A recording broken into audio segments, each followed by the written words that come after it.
ಏನು ಆನೇಕಲ್ ಪಟ್ಟಣದ ಪ್ರವಾಸಿ ಮಂದಿರದಲ್ಲಿ ಪತ್ರಿಕಾಗೋಷ್ಠಿಯನ್ನ ಕರೆದಿದ್ದೀವಿ. ಈ ಪತ್ರಿಕಾಗೋಷ್ಠಿಗೆ ಆಗಮಿಸಿರುವಂತಹ ಎಲ್ಲ ಪತ್ರಿಕಾ ವರದಿಗಾರರು, ಮಾಧ್ಯಮದ ಬಂಧುಗಳಿಗೆ ನಾವು ಮೊದಲಿಗೆ ಸ್ವಾಗತವನ್ನ ಬಯಸ್ತಾ ಇದ್ದೀನಿ. ನನ್ನ ಹೆಸರು ವಾಸುದೇವ್ ರೆಡ್ಡಿ ಅಂತ, ವಕೀಲರು ಹಾಗೂ ಸಾಮಾಜಿಕ ಹೋರಾಟಗಾರರು ಮತ್ತು ಏನು ಕೊಲೆಯಾದಂಥ ವ್ಯಕ್ತಿ ವಿಜಯ್ ಯಾದವ್ ಇದ್ದಾರೆ ಅವರ ಸಂಬಂಧಿ ಕೂಡ ನಾನಾಗಿದ್ದೀನಿ. ಇವತ್ತು ಈ ಒಂದು ವಿಜಯ್ ಯಾದವ್ ಅವರ ಕೊಲೆ ಪ್ರಕರಣಕ್ಕೆ ಸಂಬಂಧಪಟ್ಟಂತೆ ಈಗಾಗಲೇ ಕೂಡ ನಮ್ಮ ಎಲ್ಲ ಮಾಧ್ಯಮಗಳು ಬಹಳಷ್ಟು ಸಹಕಾರವನ್ನು ಕೊಟ್ಟು ಇವುಗಳೆಲ್ಲರೂ ಕೂಡ ಸುದ್ದಿಯನ್ನು ಬಿತ್ತರಿಸಿ ಇದನ್ನು ಬಹಳ ಹೈಪ್ ಮಾಡಿದಂತ ಕಾರಣಕ್ಕೋಸ್ಕರ ಇವತ್ತು ವಿಜಯ್ ಯಾದವ್ ಅವರ ಒಂದು ಪ್ರಕರಣಕ್ಕೆ ಬಹಳ ಮಾನ್ಯತೆ ಬಂದು ಆ ಒಂದು ಪ್ರಕರಣ ಇವತ್ತು ಸಿಐಡಿಗೆ ವರ್ಗಾವಣೆ ಆಗಲಿಕ್ಕೆ ಕೂಡ ನೀವೆಲ್ಲರೂ ಕೂಡ ಕಾರಣೀಭೂತರಾಗಿದ್ರಿ. ಆದ್ರಿಂದ ವಿಜಯ್ ಯಾದವ್ ಅವರ ಏನು ಸಂತ್ರಸ್ತರ ಕುಟುಂಬ ಇದೆ ಅವರೆಲ್ಲರ ಪರವಾಗಿಯೂ ಕೂಡ ನಾನು ನಮ್ಮ ಮಾಧ್ಯಮಗಳಿಗೆ ಸ್ಪೆಷಲ್ ಆದಂತ ಥ್ಯಾಂಕ್ಸ್ ಅನ್ನ ಮತ್ತು ಧನ್ಯವಾದಗಳನ್ನ ಮೊದಲಿಗೆ ನಾನು ತಿಳಿಸ್ಲಿಕ್ಕೆ ಇಚ್ಛೆ ಪಡ್ತೀನಿ. ಅದೇ ರೀತಿಯಾಗಿ ವಿಜಯ್ ಯಾದವ್ ಅವರ ಕೊಲೆಯಾಗಿ ಇಷ್ಟು ದಿನ ಆದ ನಂತರದಲ್ಲಿ ಕೂಡ ಇವತ್ತು ನಮ್ಮ ಪೊಲೀಸ್ ಇಲಾಖೆ ಇದನ್ನ ಬಹಳ ಗಂಭೀರವಾದಂತ ಪ್ರಕರಣ, ಹೈ ಪ್ರೊಫೈಲ್ ಆದಂತ ಪ್ರಕರಣ ಅಂತ ಹೇಳ್ಬಿಟ್ಟು ಪರಿಗಣಿಸಿ ರಾಜ್ಯ ಪೊಲೀಸ್ ಮಹಾನಿರ್ದೇಶಕರಾದಂತ ಮಾನ್ಯ ಸಲೀಂ ಸಾಹೇಬರು ಕೂಡ ಇದನ್ನ ಸಿಐಡಿಗೆ ವರ್ಗಾವಣೆ ಮಾಡಲಿಕ್ಕೆ ಅವರು ಆದೇಶವನ್ನು ಹೊರಡಿಸಿದ್ದಾರೆ. ಆದ ಆದೇಶವನ್ನ ಸಂತ್ರಸ್ತ ಕುಟುಂಬ ವಿಜಯ್ ಯಾದವ್ ಅವರ ಕುಟುಂಬದ ಪರವಾಗಿ ನಾವು ತುಂಬ ಹೃದಯದಿಂದ ಸ್ವಾಗತವನ್ನು ಕೂಡ ನಾವು ಮಾಡ್ತಾ ಇದ್ವಿ. ಮತ್ತು ಈ ಸಿಐಡಿ ಪ್ರಕರಣದಿಂದ ಇವತ್ತು ನಮಗೆ ಸಂಪೂರ್ಣವಾದಂತ ನ್ಯಾಯ ಸಿಗ್ಬೋದು ಅನ್ನೋ ಭರವಸೆಯನ್ನು ಕೂಡ ನಾವೆಲ್ಲರೂ ಕೂಡ ಇಟ್ಕೊಂಡು ಈ ಒಂದು ಹೋರಾಟವನ್ನ ನಾವು ಮುಂದುವರಿಸ್ತಾ ಇದ್ದೀವಿ. ಇಲ್ಲಿ ಈ ಪ್ರಕರಣವನ್ನ ಸಿಐಡಿಗೆ ಕೊಟ್ಟಿದ್ದ ತಕ್ಷಣದಲ್ಲೇ ನಾವು ಇಲ್ಲಿ ಸಂತೃಪ್ತಿ ಆಗುವಂತ ಪ್ರಶ್ನೆ ಇಲ್ಲ. ನಮ್ದು ಕೊಟ್ಟಿರುವಂತದ್ದು ಒಳ್ಳೆ ಬೆಳವಣಿಗೆ ನಮಗೆ. ಆದ್ರೆ ನಮ್ಮ ಕೆಲವು ಡಿಮ್ಯಾಂಡ್ಗಳಿದಾವೆ. ಏನು ಕೊಲೆ ಪ್ರಕರಣ ನಡೆದು 6ನೇ ತಾರೀಕಿನಿಂದ ಹಿಡ್ಕೊಂಡು ಇವತ್ತು ನಾವು 1ನೇ ತಾರೀಕು ಇದೀವಿ ಅಂತಂದ್ರೆ ಸುಮಾರು 25 ದಿನಗಳು ಆಗ್ತಾ ಬರ್ತಾ ಇದೆ. ಆದ್ರೂ ಕೂಡ ಈ ಕೊಲೆಯ ಆರೋಪಿ, ಪ್ರಮುಖವಾದಂತಹ ಆರೋಪಿಯಾಗಿರುವಂತಹ, ಈ ಕೊಲೆಗೆ ನೇರವಾದಂತಹ ಕಾರಣ ಆಗಿರುವಂತಹ ಏನು ಶ್ರೀಮಂತ ಉದ್ಯಮಿಯಾಗಿರುವಂತಹ ಪ್ರಸಾದ್ ರಾವಣ್ಣನ್ನ ಇದುವರೆಗೂ ಕೂಡ ನಮ್ಮ ಪೊಲೀಸರು ಬಂಧಿಸಿಲ್ಲ ಅನ್ನುವಂತ ಮಾಹಿತಿ ನಮ್ಗೆ ಸಿಗ್ತಾ ಇದೆ. ಇದು ಬಹಳ ದುರಂತದ ಒಂದು ವಿಷಯ ಅಂತ ಹೇಳ್ಬಿಟ್ಟು ನಾವು ಇವತ್ತು ಹೇಳಲಿಕ್ಕೆ ಇಚ್ಛೆ ಪಡ್ತೀವಿ. ಯಾಕೆಂದ್ರೆ ಎಂತೆಂಥ ಪ್ರಕರಣಗಳಲ್ಲೇ ಕೂಡ ಎಂತದ್ದೇ ಆರೋಪಿಗಳು, ಪ್ರಭಾವಿಗಳಿದ್ರು ಕೂಡ ಅದನ್ನ ಬಂಧಿಸಿದ್ದಾರೆ. ಆದ್ರೆ ಈತನನ್ನ ಇದುವರೆಗೂ ಬಂಧಿಸಿಲ್ಲ ಅನ್ನುವಂಥದ್ದು ಬಹಳ ಬೇಸರದ ಸಂಗತಿ. ಸಂತ್ರಸ್ತರ ಕುಟುಂಬದಿಂದ ನಾವು ಒತ್ತಾಯವನ್ನು ಮಾಡ್ತಾ ಇದ್ದೀವಿ.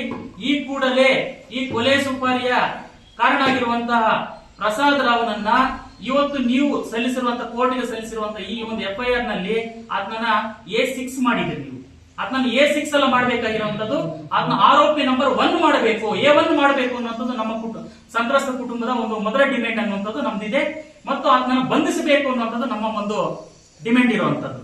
ಇನ್ನು 2ನೇ ಡಿಮ್ಯಾಂಡ್ ಇರುವಂತದ್ದು, ಈ ಒಂದು ಕೊಲೆ ಪ್ರಕರಣದ ವ್ಯವಹಾರವನ್ನ ಮತ್ತು ಸುಪಾರಿಯನ್ನ ಕುದುರಿಸಿರುವಂತಹ ಮತ್ತು ಇದಕ್ಕೆ ನೇರವಾದಂತಹ ರೀತಿಯಲ್ಲಿ ಭಾಗಿಯಾಗಿರುವಂತಹ, ಈ ಮೊದಲು ಕೂಡ ಹಲವಾರು ರೀತಿಯಂತೆ ಕ್ರಿಮಿನಲ್ ಪ್ರಕರಣಗಳಲ್ಲಿ, ಈ ತರದ ಒಂದು ಅವ್ಯವಹಾರಗಳಲ್ಲಿ, ಬೇನಾಮಿ ಆಸ್ತಿ, ಬೇರೆ ಬೇರೆ ಕೊಲೆ, ಸುಳಿಗೆ, ದರೋಡೆ ಕೇಸ್ಗಳೆಲ್ಲ ಕೂಡ ಇಲ್ಲೆಲ್ಲ ಕೂಡ ಒಂದು ಬಹಳ ಕಿಂಗ್ ಪಿನ್ ಆಗಿರುವಂತಹ, ಕರಿಕೋಟ್ ಹಾಕೊಂಡು ಸಂವಿಧಾನವನ್ನ ನೊಂದವರಿಗೆ ನ್ಯಾಯ ಕೊಡಬೇಕಾದಂತ ಇಲ್ಲಿನ ಲೋಕೇಶ್ ಅನ್ನುವಂತ ಒಬ್ಬ ವಕೀಲ ಇವತ್ತು ಆ ಒಂದು ಎಲ್ಲಾ ಕಾನೂನುಗಳನ್ನ ಬದಿಗೊತ್ತಿ ನೊಂದವರ ಪರವಾಗಿ ನಿಲ್ಲೋ ಬದಲಿಗೆ ಇವತ್ತು ಸುಪಾರಿಗೆ ವ್ಯವಹಾರ ಕುದಿಸುವಂತ ಮಟ್ಟಕ್ಕೆ, ನೀಚ ಮಟ್ಟಕ್ಕೆ ಇವತ್ತು ಇಳಿದಿರುವಂತದನ್ನ ನಾವು ಇದನ್ನು ಖಂಡಿಸ್ತೀವಿ. ಇದನ್ನ ಆನೇಕಲ್ನ ಎಲ್ಲಾ ಜನತೆ ಕೂಡ ಅರ್ಥ ಮಾಡ್ಕೋಬೇಕಿತ್ತು ನಮ್ಮ ಮುಖವಾಡವನ್ನ. ಮುಂದಿನ ದಿನಗಳಲ್ಲಿ ಈತನ ವಿರುದ್ಧವಾಗಿ ನಾವು ಕೇವಲ ಕಾನೂನು ಹೋರಾಟ ಅಷ್ಟೇ ಅಲ್ಲ, ಇಲ್ಲಿ ನಾವು ಜನಪರವಾದಂತಹ ಸಂಘಟನೆಗಳನ್ನ ಎಲ್ಲ ಕೂಡ ಸೇರಿಸಿಕೊಂಡು, ಸಾಮಾಜಿಕ ಸಂಘಟನೆಗಳನ್ನ ಸೇರಿಸಿಕೊಂಡು, ನಮ್ಮ ಬೆಂಬಲಕ್ಕೆ ಬರುವಂತವ್ರನ್ನ ಸೇರಿಸಿಕೊಂಡು, ಈ ವಕೀಲ ಲೋಕೇಶ್ ನಿಂದ ನೊಂದಂತ ಸಂತ್ರಸ್ತ ಕುಟುಂಬಗಳು ಇಲ್ಲಿ ಹತ್ತಾರಿದಾವೆ. ಬೇರೆ ಬೇರೆ ಸಂದರ್ಭಗಳಲ್ಲಿ ನೊಂದಿರುವಂತ ಕುಟುಂಬಗಳಿದಾವೆ. ಆ ಎಲ್ಲ ಕುಟುಂಬಗಳು ಕೂಡ ಇವತ್ತು ನಮಗೆ ಬೆಂಬಲವನ್ನು ವ್ಯಕ್ತಪಡಿಸ್ತಾ ಇದ್ದಾರೆ. ಅವರೆಲ್ಲರನ್ನು ಕೂಡ ನಾವು ಸೇರಿಸಿಕೊಂಡು ಮುಂದಿನ ದಿನಗಳಲ್ಲಿ ಹೋರಾಟವನ್ನ ನಾವು ಮಾಡ್ತೀವಿ ಅನ್ನುವಂಥದ್ದು ನಿಮ್ಗೆ ಹೇಳಿಕ್ಕೆ ಇಚ್ಛೆ ಪಡ್ತಾ ಇದ್ದೀವಿ. ಇನ್ನು ನಮ್ಮ ಇನ್ನೊಂದು ಪ್ರಮುಖ ಡಿಮ್ಯಾಂಡ್ ಇರುವಂತದ್ದು, ಈ ಒಂದು ಪ್ರಕರಣದ ಪ್ರಮುಖವಾದಂತಹ ಈ ವ್ಯವಹಾರವನ್ನು ಕುದುರಿಸುವಂತಹ ಅಡ್ವೊಕೇಟ್ ಲೋಕೇಶ್ ಅನ್ನು ಕೂಡ ಇದುವರೆಗೂ ಪೊಲೀಸರು ಬಂಧಿಸಿಲ್ಲ. ಯಾಕೆ?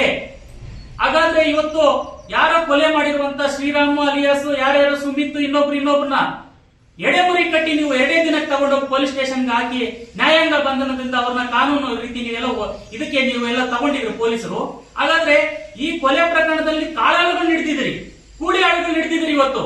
ಆದ್ರೆ ಆ ಶ್ರೀರಾಮ್ ಆಗಿರ್ಬೋದು, ಸುಮಿತ್ ಆಗಿರ್ಬೋದು, ಅವ್ರಿಗೂ ನಮ್ಮ ವಿಜಯ್ ಯಾದವ್ ಯಾವ್ದಾದ್ರು ಕೂಡ ದ್ವೇಷ ಇತ್ತ, ಹಿಂದಿನ ದ್ವೇಷ ಅಥವಾ ಯಾವ್ದೋ ಹಣಕಾಸು ವ್ಯವಹಾರ ಇತ್ತ ಅಂದ್ರೆ ಯಾವ ವ್ಯವಹಾರನೂ ಕೂಡ ಇಲ್ಲ. ಇಲ್ಲಿ ಪ್ರಮುಖವಾದಂತಹ ಆರೋಪ ಇರೋದೇನು ಅಂತಂದ್ರೆ, ಕಂಡವರ ಮಕ್ಕಳನ್ನ ದುಡ್ಡು ತಗೊಂಡು ಸುಪಾರಿ ತಗೊಂಡು ಸಾಯಿಸ್ಲಿಕ್ಕೆ ಎಲ್ಲಾ ರೀತಿಯಂತ ಪ್ರೇರಣೆ ಕೊಟ್ಟಿರೋದು, ಪ್ರಚೋದನೆ ಕೊಟ್ಟಿರುವಂತದ್ದು ಇದೇ ಅಡ್ವೊಕೇಟ್ ಲೋಕೇಶ್ ಆಗಿರುವಂತವ್ರು. ಆದ್ರಿಂದ ಆತ್ಮನ ಯಾಕೆ ನೀವು ಇನ್ನೂ A7 ಮಾಡ್ಕೊಂಡು ಕೂತಿದ್ದೀರಿ? ನಾವು CID ಪೊಲೀಸರಿಗೂ ರಿಕ್ವೆಸ್ಟ್ ಮಾಡ್ತಾ ಇದೀವಿ, ಆತ್ಮನ ಈ ಕೂಡಲೇ ಕೂಡ A2 ಮಾಡಬೇಕು, ಅದನ್ನ ಕೂಡಲೇ ಬಂಧಿಸಬೇಕು. ಆತ ವಕೀಲ ಅಂತಂದ್ರೆ ಕಾನೂನು ಏನ್ ಹೇಳ್ತದೆ? ನಮ್ಮ ದೇಶ ಸಂವಿಧಾನದ ಆರ್ಟಿಕಲ್ 14 ಕಾನೂನಿನ ಮುಂದೆ ಎಲ್ಲರೂ ಸಮಾನರು ಅಂತ ಹೇಳ್ತೀವಿ. ಹಾಗಾದ್ರೆ ಉದ್ಯಮಿಯನ್ನ ಇದುವರೆಗೂ ಬಂಧಿಸಕ್ಕಾಗಿಲ್ಲ ನೀವು? ಹಾಗಾದ್ರೆ ಒಬ್ಬ ಅಡ್ವೊಕೇಟ್ ಇದರಲ್ಲಿ ಇನ್ವಾಲ್ವ್ ಆಗಿದ್ದಾನೆ, ತನ್ನ ಕಚೇರಿಯನ್ನೇ ಬಳಸ್ಕೊಂಡು ಈ ಎಲ್ಲಾ ವ್ಯವಹಾರ, ಸುಪಾರಿ ವ್ಯವಹಾರ ಮಾಡಿ ಯಾರ ಕೊಲೆ ಆರೋಪಿ ಕೂಲಿ ಆಳುಗಳಿಗೆ ಅಡ್ವಾನ್ಸ್ ದುಡ್ಡು ಕೊಟ್ಟಿರುವಂತದ್ದು ಕೂಡ ನಿಮ್ಗೆ ರೆಡ್ ಹ್ಯಾಂಡ್ ಆಗಿ ಎವಿಡೆನ್ಸ್ ಇದ್ರೂ ಕೂಡ ಯಾಕೆ ಇದುವರೆಗೂ ಕೂಡ ವಕೀಲ ಲೋಕೇಶ್ ಅನ್ನ ನೀವು ಬಂಧಿಸಿಲ್ಲ ಅನ್ನುವಂಥದ್ದು ಕೂಡ ಇವತ್ತು ನಾವು ಪ್ರಶ್ನೆಯನ್ನು ಇವತ್ತು ಮಾಡ್ತಾ ಇದೀವಿ. ಅದನ್ನ ಬಂಧಿಸಬೇಕು ಈ ಕೂಡಲೇ. ಜೊತೆಗೆ ಅದನ್ನ ಈ ಒಂದು ಪ್ರಕರಣದಲ್ಲಿ A2 ಮಾಡಬೇಕು ಅನ್ನುವಂಥದ್ದು ನಮ್ಮ ಒಂದು ಪ್ರಮುಖವಾದಂತ ಡಿಮ್ಯಾಂಡ್ ಇರುವಂತದ್ದು. ಇನ್ನು ಅದೇ ರೀತಿಯಾಗಿ ಇವತ್ತು ಇದು ಒಂದು ಕೇವಲ ಸುಪಾರಿ ಕೊಲೆ ಅಲ್ಲ. ನಾವು ವಿಜಯ್ ಯಾದವ್ ಅವರ ಕುಟುಂಬದ ಪರವಾಗಿ ನಾವು ಹೇಳ್ತಾ ಇದೀವಿ, ಇದು ಪ್ಯೂರ್ಲಿ ಇದು ಮರ್ಯಾದೆ ಹತ್ಯೆ ಆಗಿರುವಂತದ್ದು. ಯಾಕೆ ಅಂತಂದ್ರೆ ಇದು ಉದ್ಯಮಿಯಾಗಿರುವಂತಹ ಪ್ರಸಾದ್ ರಾವ್ ತನ್ನ ಜಾತಿ ಅಹಂಕಾರ ಮತ್ತು ದುಡ್ಡಿನ ದುರಂಕಾರ, ತನ್ನ ದೊಡ್ಡ ಸಾಮ್ರಾಜ್ಯ ಕಟ್ಟಿದ್ದೀನಿ, ನಾನು ಉದ್ಯಮಿ ಆಗಿದ್ದೀನಿ, ಇಂಥ ಒಬ್ಬ ನಾನು ಉದ್ಯಮಿಯಾಗಿ ದೊಡ್ಡ ಜಾತಿಯಲ್ಲಿ ಇರೋದ್ರಿಂದ ಯಾರೋ ಒಬ್ಬ OBC ಕುಲಕ್ಕೆ ಸೇರಿದಂತ ವಿಜಯ್ ಯಾದವ್ ನನ್ನ ಮಗಳನ್ನ ಈ ತರ ಇದು ಮಾಡಿದ್ದಾನೆ ಅನ್ನೋ ಕಾರಣಕ್ಕೋಸ್ಕರ ಅವನ ಪ್ರೀತಿ ಇಸ್ತಾ ಇದ್ದಾಳೆ ನನ್ನ ಮಗಳು ಅಂತ ಹೇಳ್ಬಿಟ್ಟು ಆತನ ಮಗಳನ್ನ ಆತನ ಕಂಟ್ರೋಲ್ ಮಾಡ್ಕೊಳ್ಳಿಕ್ಕೆ ಆಗ್ದಿರಾ ಕೊನೆಗೆ ಇವತ್ತು ಒಂದು ಮರ್ಯಾದೆಗೆ ಹಂಚಿ ಸಮಾಜದಲ್ಲಿ ಇವತ್ತು ನಮ್ಮ ವಿಜಯ್ ಯಾದವ್ನ ಕೊಲೆ ಮಾಡ್ಲಿಕ್ಕೆ ಸುಪಾರಿ ಕೊಟ್ಟಿರುವಂತದ್ದು, ಇದನ್ನ ಸ್ಕೆಚ್ ಮಾಡಿರುವಂತದಕ್ಕೆ ದುಡ್ಡು ಹೊಂದಾಣಿಕೆ ಮಾಡಿರೋದು ಎಲ್ಲ ನೋಡಿದ್ರೆ ಇದು ಕೇವಲ ಸುಪಾರಿ ಕೊಲೆ ಅಲ್ಲ, ಇದನ್ನು ಮರ್ಯಾದೆ ಹತ್ಯೆ ಅಂತ ಹೇಳ್ಬಿಟ್ಟು ನಮ್ಮ ಪೊಲೀಸ್ ಇಲಾಖೆ ಮತ್ತು CID ಪರಿಗಣಿಸಬೇಕು ಅನ್ನುವಂಥದ್ದು ನಾವು ರಿಕ್ವೆಸ್ಟ್ ಮಾಡ್ತಾ ಇದ್ದೀವಿ. ಮತ್ತೆ ಮರ್ಯಾದೆ ಹತ್ಯೆ ಪ್ರಕರಣಗಳಲ್ಲಿ ಯಾವ ರೀತಿಯಾದಂತ ಕಾನೂನು ಕ್ರಮ ಕೈಗೊಳ್ಳಬೇಕು ಅಂತೇಳಿ ಇತ್ತೀಚೆಗೆ ನಮ್ಮ ರಾಜ್ಯ ಸರ್ಕಾರ ಹುಬ್ಳಿ ಧಾರವಾಡನಲ್ಲಿ ಮಾನ್ಯ ಅನ್ನುವಂತ ಒಂದು ಹುಡುಗಿಯ ಕೊಲೆ ಆದಂತ ಸಂದರ್ಭದಲ್ಲಿ ಕೂಡ ಆ ಮರ್ಯಾದೆ ಹತ್ಯೆ ಪ್ರಕರಣಗಳನ್ನ ಯಾವ ರೀತಿ ಪರಿಗಣಿಸಬೇಕು ಅನ್ನುವಂಥದ್ದು ನಮ್ಮ ಸರ್ಕಾರ ಹೇಳಿರೋದ್ರಿಂದ ಆ ಕಾಯ್ದೆ ಸೆಕ್ಷನ್ಗಳು ಕೂಡ ಈ ಒಂದು ಪ್ರಕರಣದಲ್ಲಿ ಅಳವಡಿಸ್ಕೋಬೇಕು. ಆ ನಿಟ್ಟಿನಲ್ಲಿ ಕೂಡ ಇವ್ರ ವಿರುದ್ಧ ಕ್ರಮ ಕೈಗೊಳ್ಳಬೇಕು ಅನ್ನುವಂಥದ್ದು ನಾವು ಡಿಮ್ಯಾಂಡ್ ಅನ್ನ ಮಾಡ್ತಾ ಇದೀವಿ. ಇನ್ನು ಪ್ರಮುಖವಾಗಿ ಈ ಒಂದು ಪ್ರಕರಣ CIDಗೆ ನಮ್ಮ ಪೊಲೀಸ್ ಇಲಾಖೆಯವರು ವರ್ಗಾವಣೆ ಮಾಡಿದ್ದಾರೆ. ವರ್ಗಾವಣೆ ಮಾಡಿದಾಗ ನಮ್ಗೆಲ್ಲ ಆಶ್ಚರ್ಯ ಆಯ್ತು. ನಾವ್ಯಾರು CIDಗೆ ವರ್ಗಾವಣೆ ಮಾಡಿ ಅಂತೇಳಿ ನಾವ್ಯಾರು ಕೂಡ ಸಂತ್ರಸ್ತ ಕುಟುಂಬ ಕೇಳಿರ್ಲಿಲ್ಲ.